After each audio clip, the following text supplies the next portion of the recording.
How y'all doing? Hopefully this is you watching the second video and you've already watched the Working with Real Estate Agents brochure video. If not, go watch that one first and then this one. So this video is going to cover the exclusive buyer agency agreement here in the great state of North Carolina. It's something that we prefer to use when working with buyer clients because otherwise, in the state of North Carolina, if you do not have a buyer agency agreement, then you work for the seller. So all agents work for the seller until they have buyer agency in place, which is why we prefer to do it so that it protects you and it puts us in a place where we're not working just with you, we're working for you in your best interest as a fiduciary, which I prefer.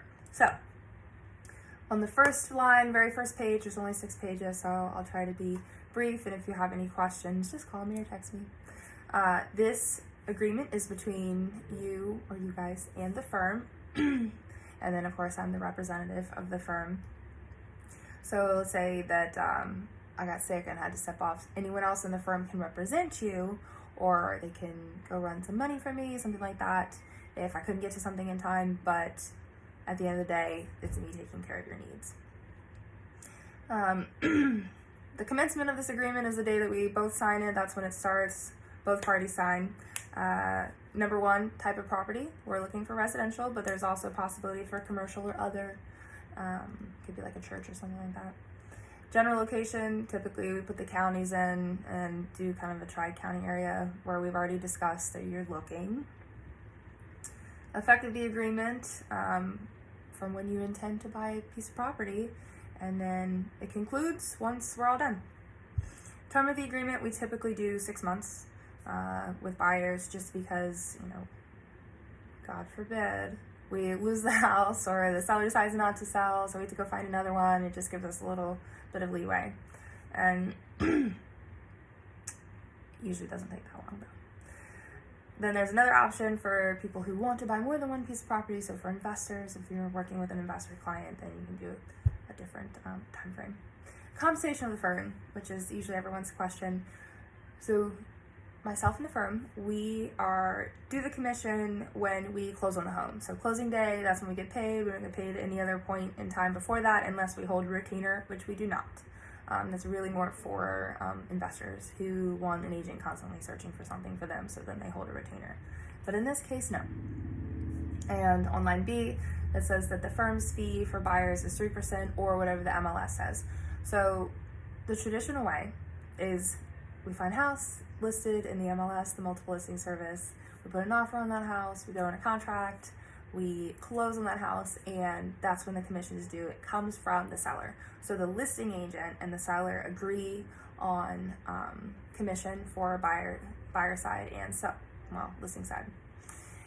So they split that between buyer and seller, whatever they've agreed upon, unless it's a for sale by owner, in which most of them do offer a buyer agency commission. They know that most buyers have an agent. So without any agent on either side, that's kind of scary. But if they didn't, that's when we would come back and say, okay, they're not offering commission. How do you want to proceed? And if you guys are comfortable with paying the commission and buying that house because you really love it, then we'll make it work. Otherwise, don't worry about it. It gets paid at closing and the firms handle it. Continuing down to the second page, and that bullet point 2, just something to point out. If, let's say, this agreement ended, and within that 90-day period afterwards, if you went back and bought a house that I showed you, I would be owed the commission. But that rarely happens. Anyway, continuing on. Other potential buyers. It's just saying that I have other buyers, the firm has other buyers, and they may be looking at the same property as you. And it's not something I can disclose, and I can't tell anyone else what you guys are looking at either. So all of your information becomes confidential with this agreement as well. So I can't tell anybody anything. Friends, family, nobody. Especially, personal information, terms of your offer. The only person that can know is the listing agent or the seller if it's a for sale by owner. Firm's duties. Number 6. Basically, we owe you reasonable skill and care, obedience. So if you tell me you want something, I have to do that thing for you. I can advise you otherwise, but if that's ultimately what you want to do, that's what I'm going to do for you. We'll also take care of your money, so your due diligence fee, which we'll talk about, and your earnest money, which we'll talk about. Most of the time in the state of North Carolina, or at least in our region, sellers ask for due diligence money and earnest money. Not always, but sometimes. And we have to take care of that and make sure that gets to the appropriate place. Just knowledge, if you have any questions about something and I don't have the answer, I have to go out and find that. Make sure that we have all the bases covered. And if it's something that I can't personally find, I'll let you know who will find it, whether it's the title company or the attorney or something like that. Disclosures. So I can only disclose your information to the escrow agent, for example. So your attorney typically is the escrow agent. They hold your earnest money. But I won't be passing out your information to anybody, your address, or anything like that. For number 8, we don't discriminate. It is as simple as that. Doesn't matter race, color, creed. We're going to work with everybody. Number 9, buyer's duties. This is what you owe us, or particularly me, is communication, really. If anything changes, if you're having second thoughts, if you're unsure about something or anything. As long as we keep an open line of communication, let's say you want to change lenders, whatever it is, that's the best way that I can help you is if you just tell me, I know it's kind of crazy, let me in your life, and it's very personal for a very short period of time, but I promise you it does help with everything, negotiations, all of it. Fears, thoughts, dreams, just let me know so that I can stay on top of it for you guys and really know what you're looking for, what your intention is, how to get from A to B for you. Be available for, whether it's inspections, you don't have to go to the inspection, but just, to be able to schedule, do the payout. We'll talk about all that. Conducting your due diligence, which is, inspections and things and such, which is already said pay, so I picked that one, we're good. And it's just complying with any reasonable requests. If we're like, hey, we need your address, please supply it. That's all I can say. Number 10, other professional advice. This comes down to where my boundaries are. So as a real estate agent, my job is to know the market. I'm the market expert. And when it comes down to negotiations, when it comes down to, really anything that I do, I have to stay within my bounds.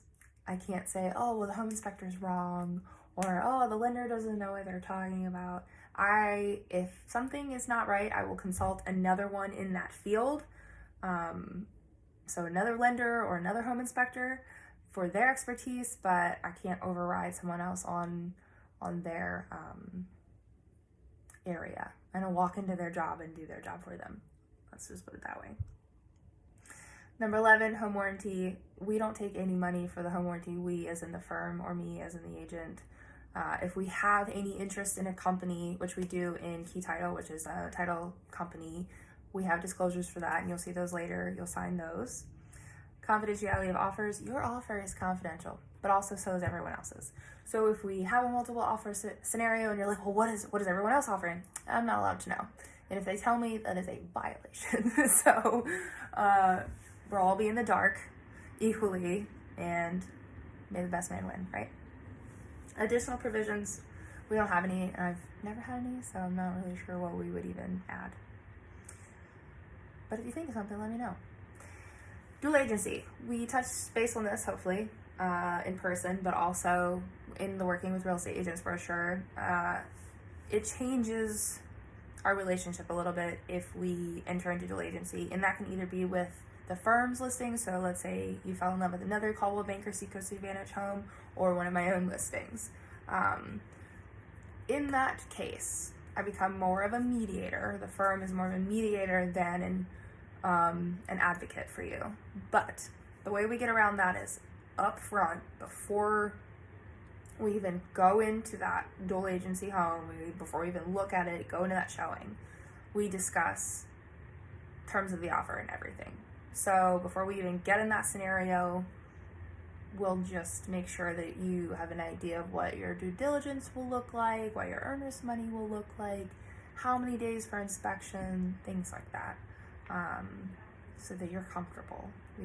I've done it before. I've done my listing and had the buy side. It's not complicated. It's pretty easy. It would be fine.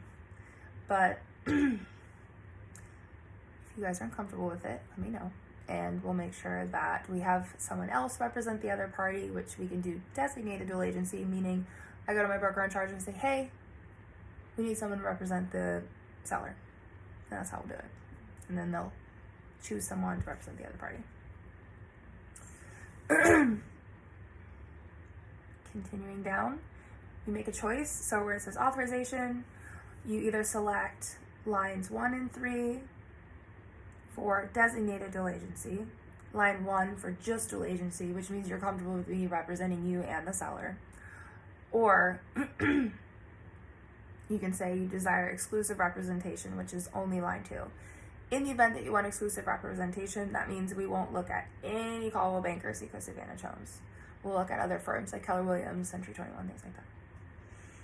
If we do dual agency, if we enter into dual agency, the firm will require 6%. And since you're on the buy side, you don't have to worry about that. Mediation. If, on the next page, so page 5, we came into any disagreement about anything, we agreed to go to mediation first, but I'm not worried about that because we never have that happen. But if we did, no lawyers first, mediation first. 16, entire agreement. So this is the end of the agreement. Everything else after that is more of a notice, meaning that surveillance. Sometimes people have, Alexa in the home or video cameras, and they may be recording video and sound. So we just want to be mindful of what we say in the home, so that we don't give away our position of negotiation. Photographs and video. You're allowed to take photographs and video of the home, but just be mindful of any personal items like pictures of children, things like that. Just being respectful, right? Wire fraud. Pretty big deal. This really comes down to closing time when you're going to, if you decide to wire proceeds to the attorney's office for closing. They will have a specific account number and everything else, so we will make sure you get the wiring instructions from them, like connect them. We'll make sure that this is triangulated and we know for sure that it is all authentic, because we don't want the money getting wired to the wrong place. It happens. But I haven't had that happen, so we'll be okay. Understand that this is the end of the agreement. So, your signatures are required at the bottom, and then mine is also on there as well. And if you guys have any questions, just let me know. Call or text is good, or email, and let's find you a house.